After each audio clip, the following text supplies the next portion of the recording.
Hello, this is Sandra Cho with Pointwealth Capital Management, and today we're going to be talking about diversification and asset allocation.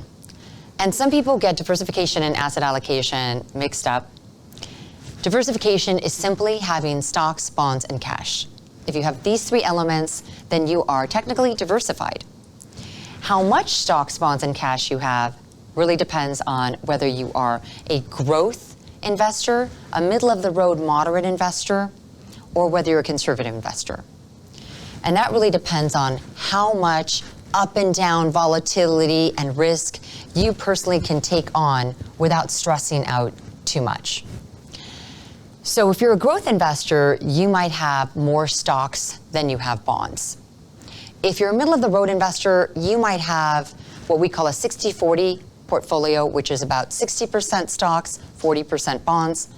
And if you are a conservative investor, then you might have more of a 50% stock, 50% bond mix, or you might even have more bonds than you have stock.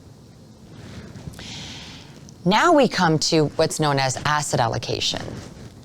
Asset allocation is when you have a mixture of stocks and when you have a mixture of bonds. So for example, if you have asset allocation, you're going to have big mega conglomerate US stocks, mid-sized company stocks, small company stocks, but you're also going to have international developed country stocks, for example, stocks from Europe, from Japan, Australia, and you're even going to have emerging market stocks from countries like Russia, Brazil, India, and China. You're also going to have international bonds as well as US bonds.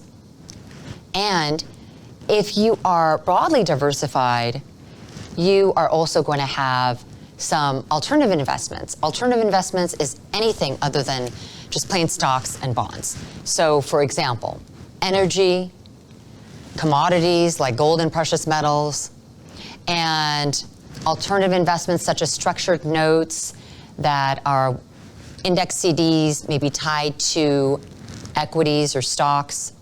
So once again, you can see now how diversification and asset allocation are a bit different. Then we come to cash. With cash, you generally want to keep 3 to 6 months worth of living expenses in the bank in a savings account, and hopefully a higher yielding one. I personally don't recommend locking up the money that you might need in CDs, because generally you get a penalty if you access that money before the term is up, and that's something that you don't want. That's why you keep it in cash. So it's very important that before you decide how much stocks, bonds, and cash you have, how much diversification, asset allocation you have, how much you keep in cash, that you speak to your investment professional so that you can get a customized portfolio analysis and assessment of what you personally need. Thank you so much, and have a great day.